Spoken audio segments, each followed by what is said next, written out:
ಹೋಯಿತು ಅನ್ನೋದೇ ತುಂಬ ನಮಗೆ ಬೇಜಾರಿನ ಸಂಗತಿ. ಯಾಕಂದರೆ ವಿಷ್ಣು ಸರ್ ಎಂಥ ದೊಡ್ಡ ಲೆಜೆಂಡ್ರಿ ಅಂದರೆ, ನಾವು ಮಣ್ಣಾಗಿ ಹೋದ್ರೂ ಅವ್ರ ನೆನಪು ಮಣ್ಣಾಗಲ್ಲ.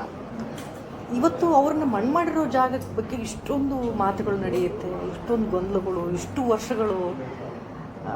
ಇದು ನಿಜಕ್ಕೂ ಅವರ ಅಭಿಮಾನಿಗಳಾಗಿ ಅಥವಾ ಕನ್ನಡದ ಒಬ್ಬ ಮೇರು ಕಲಾವಿದನಿಗೆ ಉಳಿಸ್ಕೊಳ್ಳೋ ಒಂದು ವಿಚಾರದಲ್ಲಿ ಇಷ್ಟೊಂದು ಗೊಂದಲ ಅವಶ್ಯಕತೆ ಇರಲಿಲ್ಲ ಅಂತ ನನಗನ್ಸುತ್ತೆ.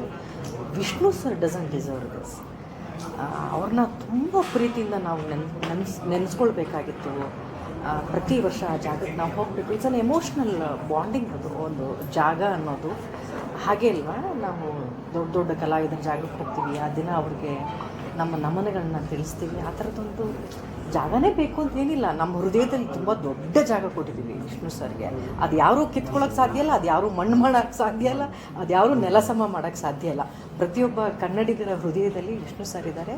ಆದರೆ ಈ ಥರ ವಿಚಾರ ನಿಜಕ್ಕೂ ಒಂಥರ ಆಗಬಾರ್ದಾಗಿತ್ತು ಅನ್ನೋ ನೋವು, ದುಃಖ ನಮ್ಮೆಲ್ಲರಿಗೂ ಇದೆ. ಸಾಕಷ್ಟು ವರ್ಷದಿಂದ ಈ ಥರ ಗೊಂದಲ ನಡೀತಾ ಇದ್ದಾಗ ಅದೇ ಈ ವಿಚಾರ ಇಲ್ಲ ಚಿತ್ರರಂಗದವರು ಅನ್ನೋದು ಯಾಕಿತ್ತಲ್ಲ ನಾವೇನು ಮಾಡೋಕ್ಕಾಗುತ್ತೆ. ಕೋರ್ಟಲ್ಲಿ ಹೋಗಿರೋದ್ರಿಂದ ವಿಷ್ಣು ಸರ್ ಅವರ ಕಾಲವಾದ ದಿನವೇ ಈ ಥರದ್ದೊಂದು ಪ್ರಶ್ನೆ ಉದ್ಭವ ಆಗುತ್ತೆ ಅನ್ನಂಗಿದ್ರೆ, ನಮ್ಮ ಹೃದಯದಲ್ಲಿ ಜಾಗ ಕೊಟ್ಟಿರೋ ಒಬ್ಬ ಕಲಾವಿದನಿಗೆ ನಮ್ಮ ಮನೇಲಿ ಒಂದು ಜಾಗ ಕೊಡಲ್ವಾ, ನಮ್ಮ ಜಮೀನಲ್ಲಿ ಜಾಗ ಕೊಡಲ್ವಾ, ನಮ್ಮ ಜಾಗದಲ್ಲಿ ಜಾಗ ಕೊಡಲ್ವಾ? ಖಂಡಿತ ಕೊಡ್ತಿದ್ವಿ. ಆದರೆ ಈ ಗೊಂದಲ ಆಗುತ್ತೆ ಅಂತ ಯಾರಿಗೆ ಗೊತ್ತಿತ್ತು? ಆ ಜಾಗದಲ್ಲಿ ಗೊಂದಲ ಇದೆ ಅಂತಲೇ ಗೊತ್ತಿರಲಿಲ್ವಲ್ಲ. ಈ ಗೊಂದಲಗಳಿದ್ದರೆ ನಾವು ಅಭಿಮಾನಿಗಳು ನಾವು ಯಾವತ್ತೂ ರೆಡಿ ಇದ್ದೀವಿ. ನನಗೂ ಒಂದು ಜಮೀನಿದೆ, ಒಂದು ಪುಟ್ಟ ಜಾಗ ಇದೆ. ಖಂಡಿತವಾಗಿ ನಾನು ಅವ್ರನ್ನ ನನ್ನ ದೇವ್ರ ಮನೇಲಿ ಹೆಂಗೆ ಜಾಗ ಕೊಡ್ತೀವೋ ವಿಷ್ಣು ಸರ್ಗೂ ಒಂದು ಜಾಗ ಕೊಡ್ತೀವಿ ಒಂದು ಫೋಟೋದಲ್ಲಿ. ಅಂಥದ್ದಲ್ಲಿ ನಮ್ಮ ಜಮೀನಲ್ಲಿ ಅವ್ರಿಗೆ ಜಾಗ ಕೊಡ್ತಾ ಇರಲಿಲ್ಲ. ಖಂಡಿತ ಕೊಡ್ತಿದ್ವಿ. ದುರ್ವಿಧಿ ಇದು ಗೊತ್ತಿರಲಿಲ್ಲ ನಮಗಷ್ಟೇ. ಆ ಜಾಗ ಒಂದು ಈ ಥರದ್ದೊಂದು ಕಥೆ ಆಗುತ್ತೆ, ಈ ಥರದ್ದೊಂದು ಲಿಟಿಗೇಷನ್ ಆಗುತ್ತೆ ಅನ್ನೋದು ಯಾರಿಗೂ ಗೊತ್ತಿರಲಿಲ್ವಲ್ಲ.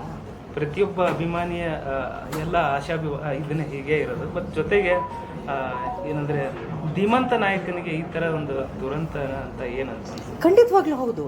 ನಾನೇ ಹೇಳ್ತೀನಲ್ಲ, ಕಲಾವಿದರು ಮಾತ್ರ ಅಲ್ಲ, ನೀವೆಲ್ಲರೂ ವಿಷ್ಣು ಸರ್ ಅಭಿಮಾನಿಗಳು ಅಲ್ವೇನೋ, ಮಾಧ್ಯಮದವರು ಅಲ್ವಾ?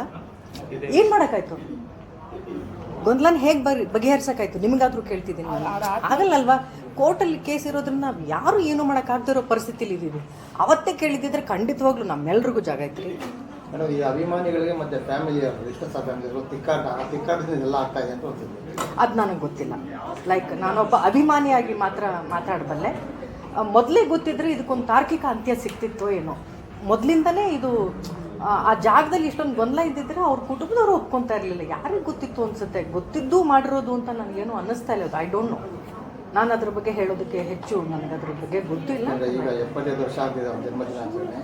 ಆ ಸಮಯದಲ್ಲಿ ನಾನು ಕಾರ್ಯಕ್ರಮ ಮಾಡಬೇಕು ಅಂತ ಎಲ್ಲರೂ ಒಂದು ಜೋರಾಗಿ ಪ್ಲಾನ್ ಆಗಿತ್ತು. ಆದರೆ ಈಗೇನಾಗಿದೆ ಅಂತಂದರೆ ಬೇಡ ಅಂತ ಫ್ಯಾಮಿಲಿಯವರು ಕೂಡ ಬೇಡ ಮಾಡೋದು ತಿಕ್ಕಾಟ ಶುರು ಮಾಡಿದೆ ಅಭಿಮಾನಿಗಳು ಮತ್ತು ಫ್ಯಾಮಿಲಿಯವರು. ಆ ಪ್ರಶ್ನೆ ಬಗ್ಗೆ ಉತ್ತರಿಸೋದಕ್ಕೆ ನನಗೆ ಅಷ್ಟು ವಿಚಾರಗಳು ಗೊತ್ತಿಲ್ಲ. ಬಟ್ ವಿಷ್ಣು ಸರ್ ಅವರ ಜನ್ಮದಿನವನ್ನು ನಮ್ಮ ಜನ್ಮ ಇರೋವರೆಗೂ ನಾವು ಆಚರಿಸ್ತೀವಿ. ವಿಷ್ಣು ಸರ್ ಅವ್ರನ್ನ ಅದೊಂದು ಜಾಗಕ್ಕೆ ಹೋಗಿ ನಾವು ಅವ್ರಿಗೆ ನಮ್ಮನ್ನು ಸಲ್ಲಿಸಿದ್ರೆ ಮಾತ್ರ ನಮ್ಗೆ ಅವ್ರ ಮೇಲೆ ಪ್ರೀತಿ ಇದೆ ಅಂತಲ್ಲ. ಅವರು ನಮ್ಮ ಹೃದಯದಲ್ಲಿ ಯಾವತ್ತೂ ಇರ್ತಾರೆ. ಅಲ್ಲಲ್ಲ, ಒಂದೇ ಜನ್ಮದಿನವನ್ನು ನಾವಿಬ್ಬರು ಶೇರ್ ಮಾಡ್ಕೊಳ್ತೀವಿ. ನನಗೆ ವೀರಪ್ಪ ನಾಯಕ ಸಿನಿಮಾದಲ್ಲಿ ನಾವಿಬ್ಬರು ಒಂದೇ ಕೇಕ್ನ ಕಟ್ ಮಾಡಿದ್ವಿ.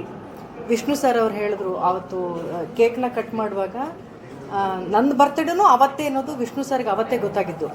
ನಾನು ಅವರ ತುಂಬ ದೊಡ್ಡ ಅಭಿಮಾನಿ ಚಿಕ್ಕ ಹುಡುಗಿಯಿಂದ. ನಮ್ಮ ಸ್ಕೂಲಲ್ಲಿ ಗ್ಯಾಂಗ್ ಇದ್ದರೆ ನಾನು ವಿಷ್ಣು ಅಭಿಮಾನಿಗಳ ಗ್ಯಾಂಗ್ನ ಲೀಡರ್ ನಾನು. ಸೊ ಅವ್ರಿಗೆಲ್ಲ ಆ ಕಥೆನ ಹೇಳುವಾಗ ವಿಷ್ಣು ಸರ್ ಹೇಳಿದ್ರು, ನೋ ನನಗೆ ಕೇಕ್ ಅಂತ ತರಬೇಡಿ, ಶ್ರುತಿ ಅವ್ರಿಗೆ ಕೇಕ್ ತೊಗೊಂಡು ಬನ್ನಿ, ಆ ಕೇಕ್ನ ನಾನು ಕಟ್ ಮಾಡ್ತೀನಿ ಅಂತ. ಸೊ ಅಂಥ ಒಂದು ತುಂಬ ದೊಡ್ಡ ನೆನಪನ್ನು ಕೊಟ್ಟು ಹೋಗಿದ್ದಾರೆ. ಕೇವಲ ಅವ್ರ ಜೊತೆ ಆ್ಯಕ್ಟ್ ಮಾಡಿರೋ ಕಲಾವಿದರಿಗಲ್ಲ, ಕರ್ನಾಟಕದ ಪ್ರತಿಯೊಬ್ಬ ಕನ್ನಡಿಗರಿಗೂ ಅದೇ ಥರದ ದೊಡ್ಡನ್ನ ನೆನಪನ್ನು ಬಿಟ್ಟು ಹೋಗಿರುವಂಥ ಮೇರು ಕಲಾವಿದವರು. ಅವರ ಆತ್ಮಕ್ಕೆ ನೆಮ್ಮದಿನೇ ಇಲ್ಲ ಅಂದರೆ ಅವ್ರ ಅಭಿಮಾನಿಗಳು ಕಣ್ಣೀರು ಹಾಕ್ತಾ ಇದ್ರು ಮ್ಯಾಮ್. ಇಲ್ಲಮ್ಮ, ಹಾಗೆ ಅಂದ್ಕೊಳ್ಳೋದು ಬೇಡ.